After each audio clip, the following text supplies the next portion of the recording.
कहीं ना कहीं ऐसा मान के बैठे हैं कि हमसे बाहर कोई डैडी बैठा है जिसकी जिम्मेदारी है हमारी देखभाल करने की। वही पुराना द्वैतवाद। मुझसे बाहर कोई ऊंची सर्वोच्च शक्ति बैठी है जिसकी जिम्मेदारी है कि इस जगत की व्यवस्था को सुचारू तरीके से चलाता रहे। तो जब हम जगत में कोई अत्याचार होते देखते हैं तो बोलते हैं पर भगवान की सृष्टि में इतना अन्याय क्यों? भगवान कुछ करता क्यों नहीं?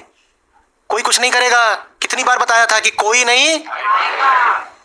तो अगर कहीं कुछ गलत हो रहा है तो इसलिए हो रहा है क्योंकि आप होने दे रहे हो। पूछ रहे हो कि कोई आवाज नहीं उठाता, तो आवाज कोई इसलिए नहीं उठाता क्योंकि आपके पास भी गला है। जैसे आपके पास है गला, आपने नहीं उठाई, वैसे उसके पास भी गला है, उसने भी नहीं उठाई। सबके अपने अपने स्वार्थ हैं। कोई बाहर से थोड़ी आएगा जमीन को स्वर्ग बनाने के लिए, आपको ही करना है। ये भाव क्यों मानकर बैठे हुए हो कि हम तो सब बंदे हैं और हमारा एक मालिक है और मालिक सब ठीक करेगा? मालिक क्या ठीक करेगा? आ तो गई प्रलय, प्रलय आ तो गई है, अभी भी ये ख्याल नहीं निकल रहा मन से कि कोई और आएगा कुछ ठीक करने के लिए। जब भी कभी कुछ ठीक हुआ है वो मनुष्य ने किया है, और जब भी कभी कोई बर्बादी हुई है वो भी मनुष्य ने करी है। क्योंकि हम सब कितने हैं? दो। एक है हमारे भीतर जो बर्बादी का कारण है, और एक है हमारे भीतर जो धरती को स्वर्ग बना सकता है। तो बर्बादी भी हुई है इस धरती पर और स्वर्ग भी उतरा इस धरती पर। लेकिन चाहे बर्बादी हुई हो चाहे स्वर्ग उतरा हो, दोनों ही काम किए मनुष्य ने ही है। मनुष्य के अलावा कोई नहीं है बाबा। अहम करेगा तो बर्बादी, आत्मा से करो तो स्वर्ग है। हम ही करते हैं और फिर एकदम मासूम बन के बेबस बन के पूछते हैं पर ऐसा क्यों हो रहा है? फलानी संस्था ने ऐसा क्यों किया? क्योंकि फंडिंग आपने दी। फलानी सरकार ने ऐसा क्यों किया? क्योंकि वोट आपने दिया। गंदी फिल्में क्यों चलती हैं? क्योंकि आप देखने गए।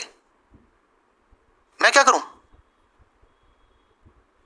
सबके मन में यह भाव है कि पप्पा की सृष्टि है और पप्पा सब ठीक करेंगे। आप ही पप्पा हो। आप इसलिए पैदा हुए हो ताकि अपने पप्पा को पैदा कर सको। समझो, यही मनुष्य जन्म का उद्देश्य है, अपनी उच्चतम संभावना को पैदा करना, अपने बाप को पैदा करना। और आप नहीं करोगे तो कोई नहीं करने वाला। कुछ हो जाए तो ऐसे प्रार्थना करना। किससे कर रहे हो? कौवा उड़ रहा है वहां, मुंह मत खोल देना।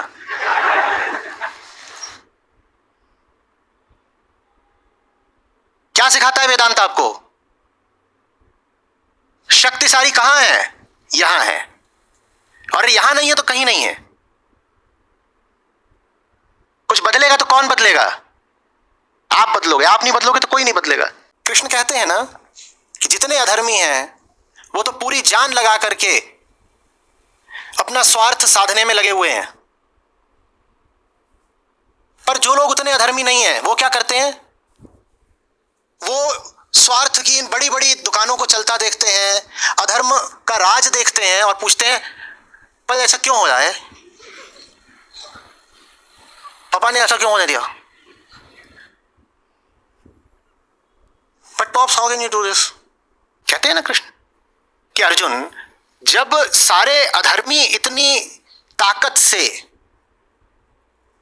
और इतनी जिद से अधर्म के पक्ष में युद्ध कर सकते हैं तो तुम धर्म के पक्ष में डगमग क्यों हो रहे हो? अधर्मी के पास इतनी जिद है, इतना संकल्प है, इतनी दृढ़ता, और जो धर्म के पक्ष में वो कैसे? नहीं पता नहीं, मैं लड़ाई करना गंदी बात है ना। फिर गीता पर वापस आओ, क्या बोलते हैं कि मेहनत करने से कर्मजा सिद्धि तो शीघ्र ही प्राप्त हो जाती है पार्थ। इस जग में तो वही जीतेगा जो मेहनत करेगा। अधर्म भी अगर मेहनत करेगा तो अधर्म जीतेगा।